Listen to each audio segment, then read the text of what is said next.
Alright, so we are looking at page 63, which is a warm-up for your first quiz of this unit. It says a student eats pasta to fuel her for the track competition the next day, and it wants to know what kind of energy is being converted to what other kind, and does the total amount of energy change? First of all, does the total amount of energy change? No, never. The answer will always be no. It does not change. That's the easy part. Looking at this other part, the student is eating pasta for fuel. Food and fuel contain chemical energy. The energy is stored in chemical bonds. Then, when she goes to the track competition, she's going to be running. This is my attempt to draw a stick figure running. I'm not an artist. I don't know why her arms are in front of her like that. Whatever. She's running. That's a lot of movement. That's going to be kinetic energy.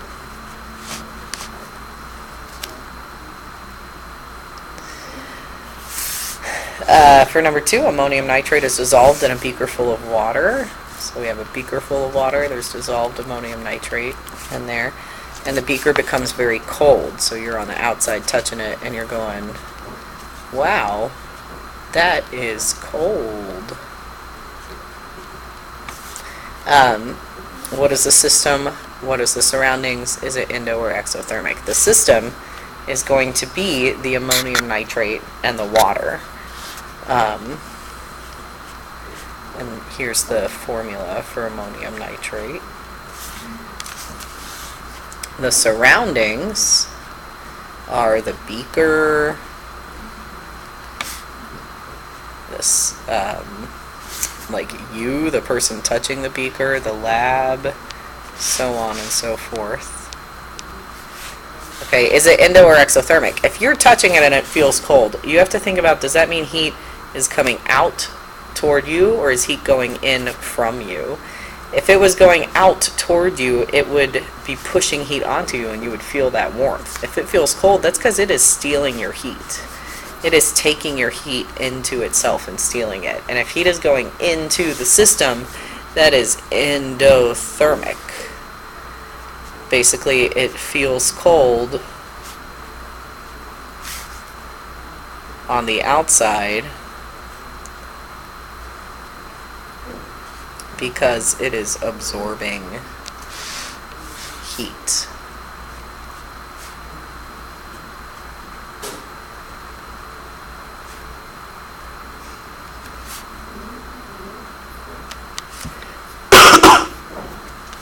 Alright, looking at the guess boxes. Remember, in this unit, there's only one equation that goes in the guess boxes. You can copy that down right away when you start your quiz, because it's your only option.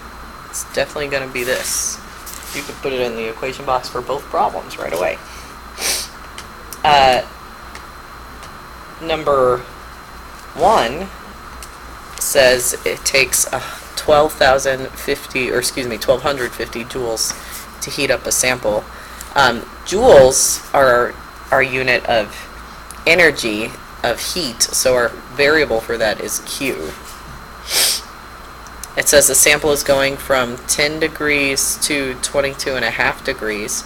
Those are both temperatures. You just have to figure out which one's which.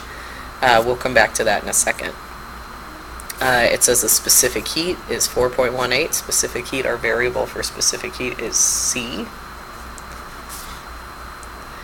And they want to know what is the mass, which we're going to measure in units of grams, which means I can also put grams down in my answer box before I forget. Now when we go to plug stuff in, I have 1250 for Q. We don't know M, that's going to stay a variable. C is 4.18. For delta T, remember this is one term. You only get one number to plug in there, because it's just one term. So we have two temperatures, but only one temperature can go in here. We have to figure out what to do with both of these. And if you recall, delta T, the change, is when you do the final minus the initial. So in this case, that's going to be 22.5 is the final, minus 10 is the initial, because if we read the problem, it says it went from 10, so that's the start, to 22 and a half. That's the end, initial and final. So 22 and a half minus 10 is 12 and a half. So that's our delta T that's going to go in here. When you're actually ready to calculate here, you're going to first multiply these, 4.18 times 12.5. And that means we're going to get 1250 equals 52.25 from this, and that's times m. Still, the m is still on the right side.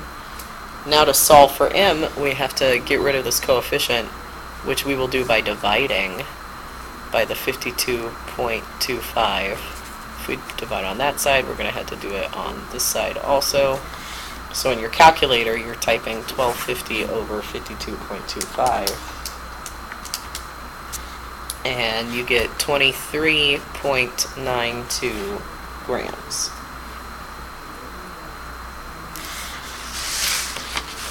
For number 4, it asks how much energy is required to heat 28 grams of copper. So that's a mass by 65 degrees Celsius. They only gave us one temperature here, 65 degrees Celsius. That's the only temperature they gave us. But if you notice, when they say it's heating by 65 degrees Celsius, they're basically saying that there was some starting temperature and there was some ending temperature, and they're saying it's by 65 degrees. They're telling you that that difference is 65 degrees. Basically, they already subtracted it for you and got 65 degrees. So that's actually your change in temperature.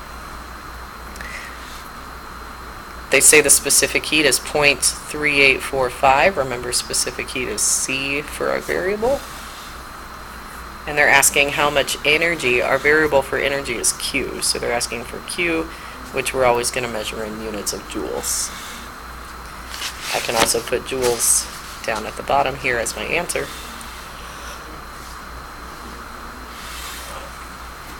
Now I just substitute in. I don't know Q, but I know the mass is 28. I know the specific heat is 0.3845. I know the change in temperature is 65. To solve this, you literally just have to multiply all of those things by each other. Just multiply it out. 28 times 0.3845 times 65. And when you multiply that, you get 699.79.